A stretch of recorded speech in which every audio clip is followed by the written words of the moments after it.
Thank you very much. Dear ladies, thank you. Dear ladies and gentlemen, today we're here in the UN Security Council to discuss the issue that literally concerns every human and every country on earth. Being 4,600 miles away from our home country may give you a feeling of illusory safety from the hybrid war and its consequences. You and billions of other people can watch it 24 hours online in your cozy offices and still delude yourself about the truth. Because, like Sir Winston Churchill used to say, truth in wartime is so precious that you should always be attended by a bodyguard of lies. Then yesterday, I arrived to this lovely and vibrant capital of the world. Near Penn Station, I saw a huge outdoor digital billboard with an ad of New York Times on it. It struck me as it said, "The truth is hard to know, the truth is hard to find, the truth is hard to hear, the truth is hard to believe, the truth is hard to accept, the truth is hard to deny, the truth is more important now than ever." And do believe me that the value of truth in the modern military conflicts with a changing hybrid nature cannot be underestimated. Today, mankind is facing absolutely new, unseen threats, whatever you like it or not. These new wars, as Mary Calder, a British professor of London School of Economics, once called them, give rise to the birth to a new hybrid world, or more precisely, hybrid world order. A hybrid war can be interpreted as a model of war which tries to hide its military nature as well as a participation of state in it. This war, when examined, looks unique by many parameters as it combines far-fetched reasons from the warmonger, lies during the initial stage, massive national and overseas propaganda, terror, disinformation, and economic pressure on the enemy, and moral decay of the population of the aggressor country, reinforced by the permanent representation within the UN Security Council. A country plotting an illegal wars, especially always exploits weaknesses of the international law. Moreover, not only does this in bilateral negotiations, it also exploits the weakness of the UN Security Council, where it abuses its right of veto as a permanent member. We saw examples of this arrogant behavior in 2008, when Georgia was without a reason attacked by Russian forces, and in 2014, Ukraine by Russian so-called little green men. In both cases, all claims have been dropped. The hybrid war, first of all, targets the existing world order based on the rule of law. And the geostrategic goal of its operation is the return of a status of superpower and to discard the world to the 20th century realities with a rhetoric of a classic realpolitik, with the so-called zones of influence and the struggle of systems. To Russia and its president Vladimir Putin, the fact of illegal annexation of Ukrainian Crimea was a sort of a sacral act, as Russian leader named it himself. To Mr. Putin, a so-called post-Yalta world, which was born in Levadia Palace near Yalta in Crimea in 1945, then American, British, and Soviet leaders agreed to shape a post-World War II world, became a sort of idea fix. No wonder that then this post-Yalta order collapsed in 1991, along with the Soviet system being dismantled worldwide. Russian elite was so frustrated that it started immediately to conspire a plot of changing the world order.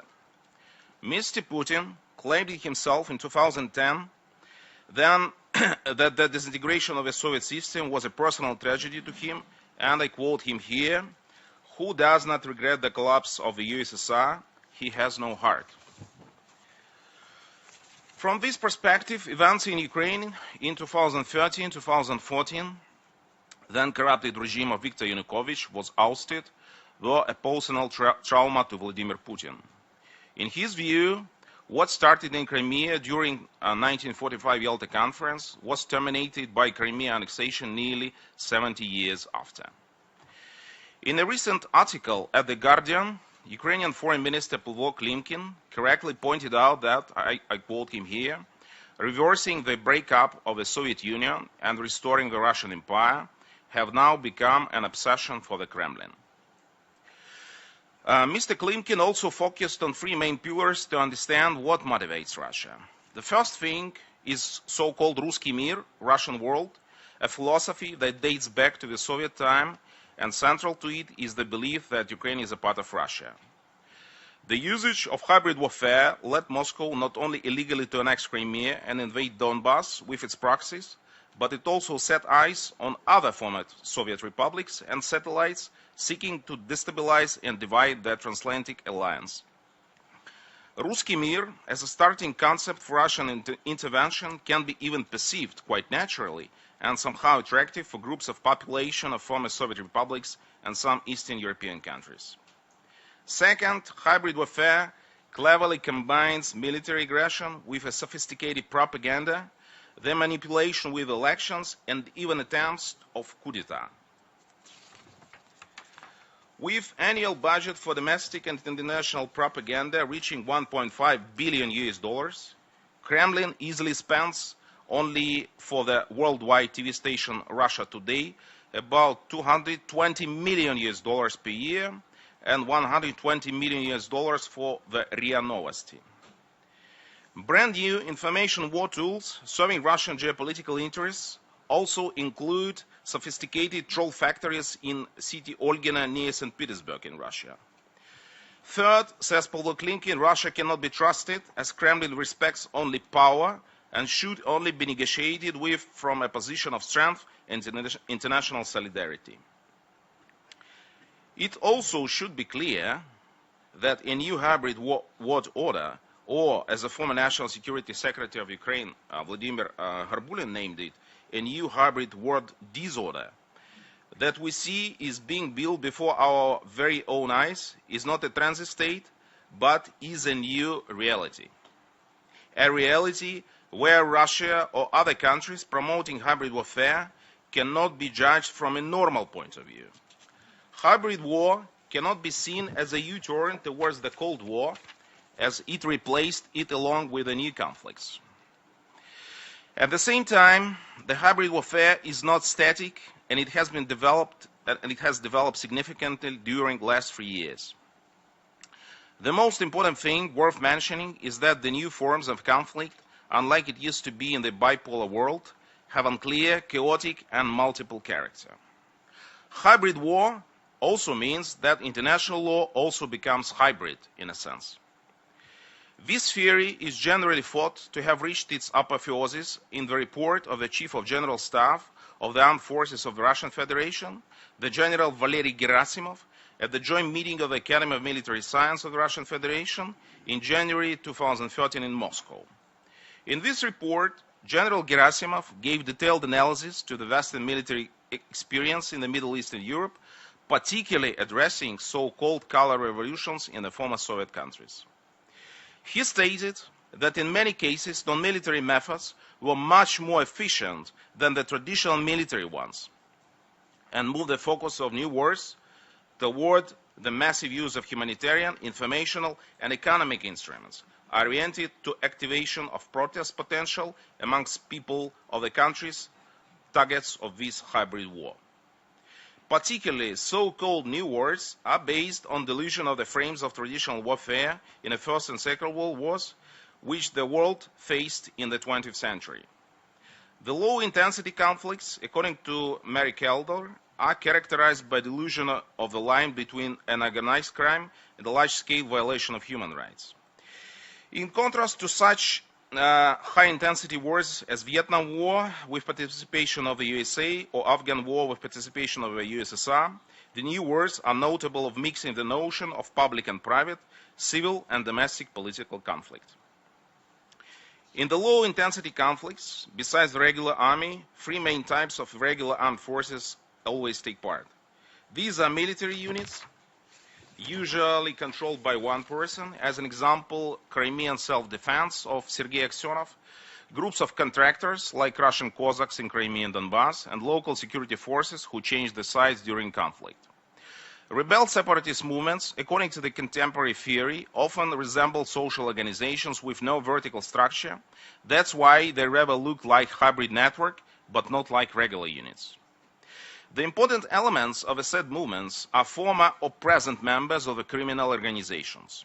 It is known that initially the frame of Sergei Aksionov's self-defense in Crimea consisted of nearly 4,000 militants, which was formed by the members of criminal local organization called CLM, to which the self-appointed Premier of Crimea, Prime Minister of Crimea belonged as well. Similar criminal organizations were involved to form terrorist DNR, LNR in the east of Ukraine. You might find this in the report of Ukrainian Institute for the Future, which is you're free to share. Informational and diplomatic covert operations are particularly important elements of hybrid war. We may now follow the remake of so-called Brezhnev doctrine, according to which all the actions of the West on the former Soviet Union territory were subject to coordination with the Kremlin. Later, during the Bucharest NATO summit in April 2008, Ukraine and Georgia were rejected to submit the NATO membership action plan. Vladimir Putin made well-known remark to his colleague George W. Bush. I quote him here. Ukraine is not even a country. If Ukraine goes to NATO, it will go without Crimea and the East, and it will simply fall apart. Looking back on the events of almost 3 years ago, when a villainous attack of Russian terrorist forces and separatists happened, we can already come up with more considerate conclusions. Direct evidences of the Russian special services and armed forces involvement become officially mentioned in resolutions of the UN and the PASEA, in official documents of the European Union, USA, and other Western countries, and also appeared in a yearly report of the International Criminal Court in The Hague, which was published on November 14, 2016. The letter provoked Russian President Vladimir Putin to sign a decree on Russia's withdrawal from the Rome Statute of the International Criminal Court. This was another important confirmation of the involvement of the Kremlin to direct aggression that was conducted in the southern and eastern regions of Ukraine. Ladies and gentlemen, in February 2014, I was personally in my homeland Crimea and saw with my own eyes the first sprouts of violence which were brought by Russian little green men and proxies. As a researcher of hybrid warfare and a witness, I can finish my speech with one wonderful quote by an Irish political philosopher, Edmund Burke. The only thing necessary for a triumph of evil is for good men to do nothing. Thank you very much.